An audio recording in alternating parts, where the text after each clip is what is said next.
Howdy, I'm Robbie Bland, and welcome to week 3 of my comic book catch-up show. For those who don't know, I am Robbie Bland. I have been on YouTube for about 10, maybe a little over 10 years now. I mainly post to Bland Clan videos, my main channel, where I do stop motion animation. I have long wanted to be more forward-facing, have my face in the camera, my voice attached to my body, instead of, just being behind the camera animating. And so this show really is kind of best of both worlds. We get to talk about comics, I get to practice talking to the camera, and along the way, hopefully we'll discover some new books. If you don't know, comic books come out every week on Wednesday. That's New Comic Book Day. I go every week, haven't missed a week in years, and I have wanted to start a show to talk about comics. And I figure the easiest way to get the ball rolling is to just talk about what I picked up that week, what I'm reading, give some quick thoughts about it, some recommendations, maybe even turn some people onto some books that they aren't aware of, get eyes on comics. That is what I want to do. I love comics. I love people reading comics. I love talking about comics. Now we have a show to do it all. So without further ado, let's talk about comics.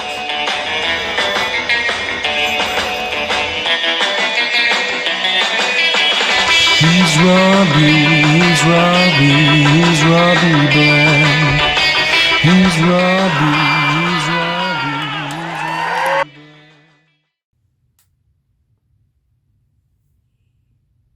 It's been 3 weeks. I've had Vampirella here the whole time. She'll probably be in all of these. But today we actually get to talk about Vampirella. And I am so excited. I even put on my Vampirella t-shirt, which I got from Holly's Heart Broadsword Comics. I saw her design this shirt on Instagram, and I bought it. I love this shirt. It's my favorite, one of my favorite shirts to wear around. And we get to talk about Vampirella Dark Reflections, issue 1. I love Vampirella a lot. I discovered the character kind of fully after watching Comic Tropes, fellow YouTuber, video about Vampirella when her 50th anniversary was coming out in 2019. Since then, I picked up both of the ongoings that were out at the time, Vampirella from Christopher Priest and Vengeance of Vampirella from Snagowski. Loved both of those books a lot. It actually worked really well because the first Vampirella run, the 50th issue celebration run, was very forward. It was kind of modern day. Here's Vampirella doing stuff today with all of her continuity to now. Vengeance of Vampirella was an alternate timeline taking place 30 years after her original death from the 90s, picking up on the Vengeance of Vampirella original book, which had been written by Snagowski. So it was just him getting to tell his vision for that story, which is an alternate dystopian future where the world went to shit after she died. Both of those books informed me a lot of her history and like what Vampirella is all about. From there, I was able to work backwards, and now I have like 3 comic boxes just full of Vampirella. And Dynamite is not slowing down because at any given moment, they usually have 3 different Vampirella books on shelves that you can buy. And so this Dark Reflections is from writer Tom Snagowski and Janine Atchison, with art from Daniel Main, colorist Francesca Citarelli, letterer Taylor Esposito, with assistant editor Marshall Hoyt and editor Matt Idelson. This one is an interesting way to start Vampirella because this book isn't even about Vampirella. What do I mean by that? So this picks up after another miniseries Snagowski wrote for Dynamite and Vampirella called Vampiverse, which is your multiverse story featuring Vampirella. It was fine. I'm not the biggest multiverse enjoyer. It is the rage nowadays. Dynamite did Sonyaversal, which was Red Sonja multiverse stuff. Naturally, they also did Vampirverse, which is Vampirella multiverse stuff. It was interesting. The main villain was an evil version of Vampirella, and the cast was different multiverse versions of her or her supporting cast teaming up to take down the bad guy. And I liked it for what it was. I didn't expect the story to continue at all, but it seems like Dynamite is just kind of building out different aspects for this character. And we got this book, which is about Vampirella's daughter from an alternate timeline called Lilith, who has taken the name of Vampirella's mother, Lilith, the mother of all monsters. And she's sort of from this, like, 1940s, 1950s sort of reality where everything is still black and white. But after the events of Vampirverse, she's now joined the TVA Spider Society, Vampirella Society of whatever they call it. I feel like they had a name in here somewhere. The Thread. She's part of the society that protects the Thread. And that was an interesting pitch for a Vampirella book. It's rare that she's not the main character of the book with her name on it. And so as a result, it's a very interesting place to start talking about the character. But yeah, I like Lilith so far. She doesn't do a lot to differentiate herself from her mother just yet. She is just kind of younger version of Vampirella, who is kind of got that energy, that I'm gonna go out and save the world idea about her. There was a really cool character moment where, having transitioned from her black and white reality, she ends up going into like the nexus of reality, and she gets color. That was cool. That was a neat little way to progress the character a little bit. It probably would have been just a little bit dissatisfying seeing a black and white character in this color world, though it would have been cool. Yeah, she goes into this ruined world where we have another twist villain with an evil Vampirella who is working for some kind of like monster alien invader who has taken over the world. And yeah, I think I'll be reading this book to its conclusion. The bug monsters are kind of like moths. They look pretty cool when they attack the spaceship that she's in. I like Lilith's kind of navigation of the Vampirella mythos because her brother is named Adam. I assume probably after her father, Vampirella's longtime love interest, Adam Van Helsing. The ship that she is piloting has her brother's name and consciousness because he was unfortunately killed off in the Vampirverse series. So it's neat seeing her get to be reunited with her brother and their sort of relationship with each other, even though he is now just a sentient spaceship, but not even really sentient. He's just an AI. I'm curious how they're going to explore that more. Of course, being a Vampirella fan and not exactly Vampirella's daughter's fan, I'm curious to see what this evil version of one of my favorite characters is up to. Why she switched teams. Her introduction is saying she's loyal subject to Queen Tenebris. Long live the Queen. I'm betting mind control. It's the easiest way to do that.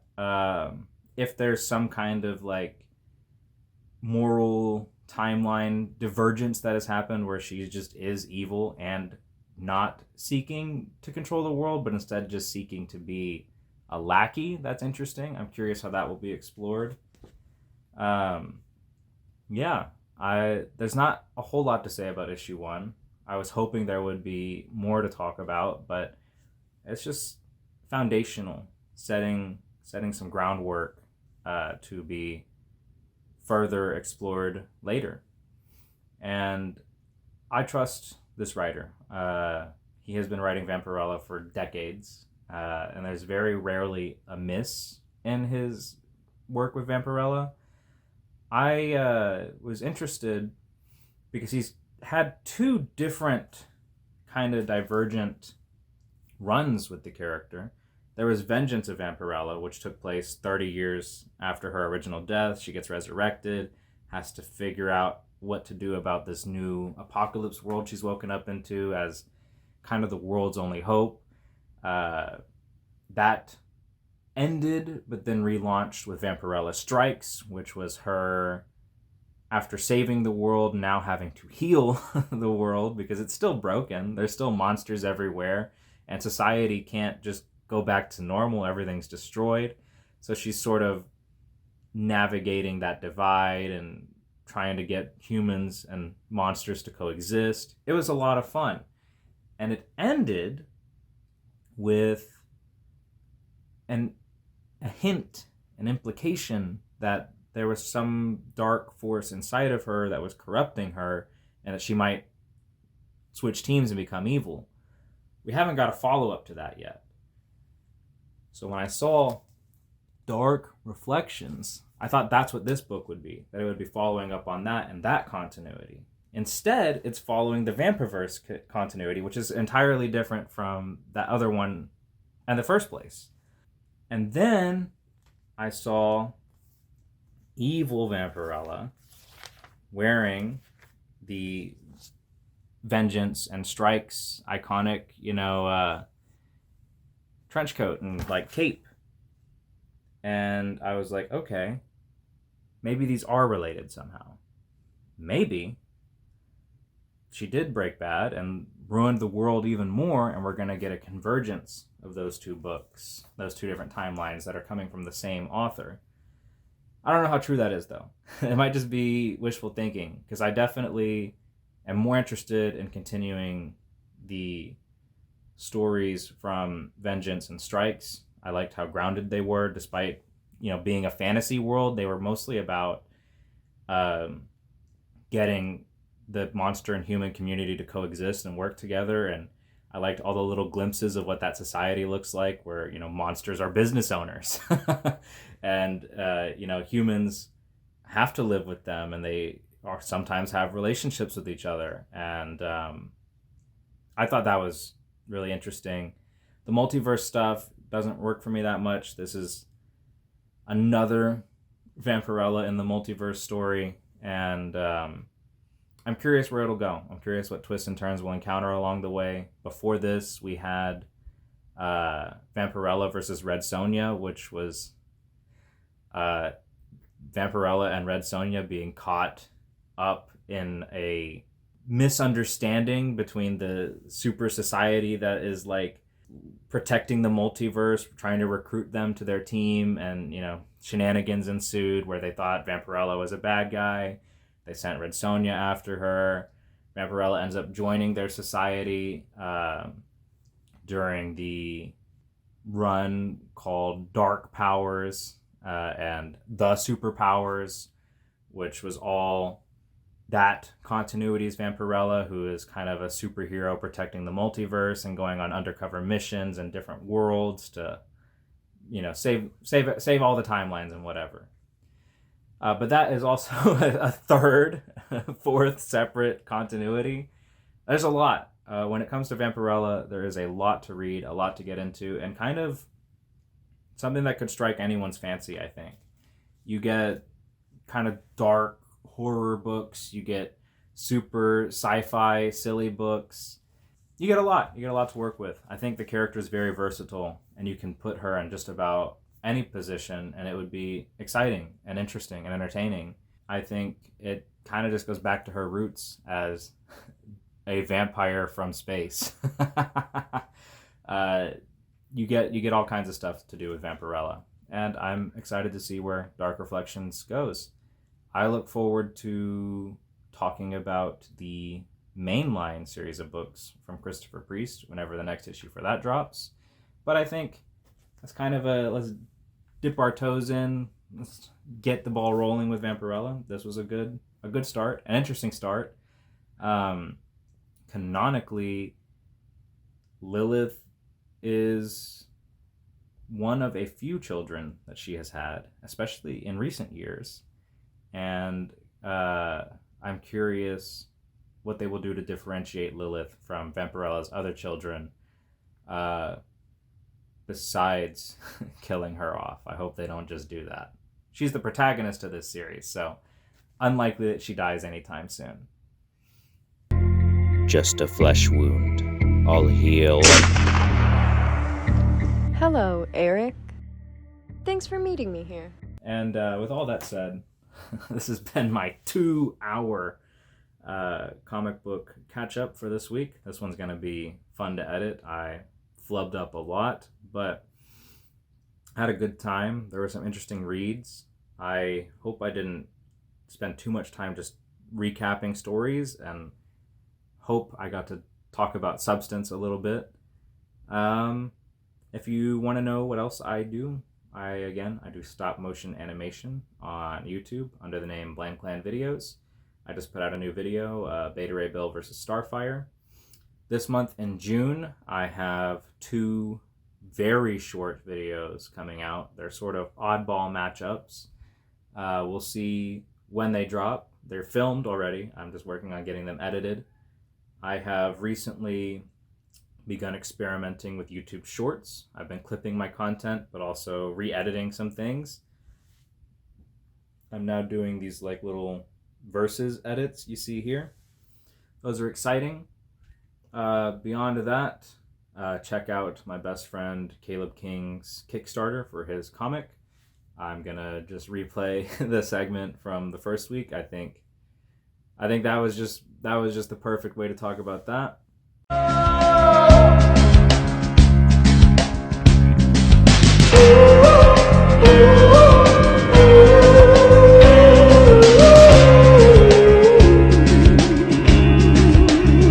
Special shout out as well to my best friend Caleb King, who is currently trying to kickstart his own comic, which I hope to someday talk about on this channel.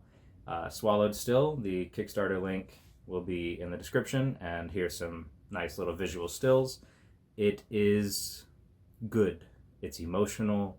It's a very human-driven story about one person's attempt at fatherhood, being blinded by what you could call toxic masculinity, or a forced perspective on what masculinity is supposed to look like that ultimately lets down not just himself, but the next generation, and how he attempts to recover from that. It's a very good story. I have watched this comic grow from a script that he wrote that I helped review into a very beautiful comic with some amazing art, and I am super excited to be able to hold it in my hand someday.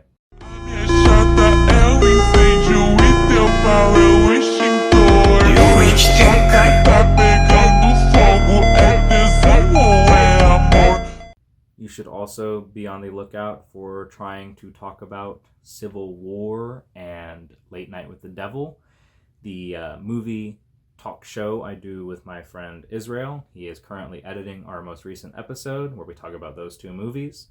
It's a good one. It's a fun one. You can also go see us talk about Godzilla -1 and Godzilla X Kong and Madam Web. We will abso-fucking-lutely be talking about Venom 3: The Last Dance when it drops in October. I'm so excited for that. We will also be talking about In a Violent Nature at some point. We got a lot of things happening over there on the Israel channel. So, with all of that said, thank you so much for watching. I appreciate the support that this channel has been receiving. It has been awesome. I did not expect anyone to pay attention to this or even want to hear me talk about comics for an hour, maybe 2 every week. But it's so cathartic. It feels good. It feels good to do this. I've wanted to do this for so long. I've done trial tests in the past and just not been satisfied, but I think we have a good format going here. It's very simple. The editing is relatively light on my end, which means I can really put these things out. Again, I do have some things going on behind the scenes where I'm going to be working on longer, more focused videos where I'll be going more in depth on some things. There's just a lot of things going on in my life right now, and a lot of split focuses, but rest assured we're going to be doing all kinds of stuff on this channel real soon. With all that said, thank you again so much for watching. Adios.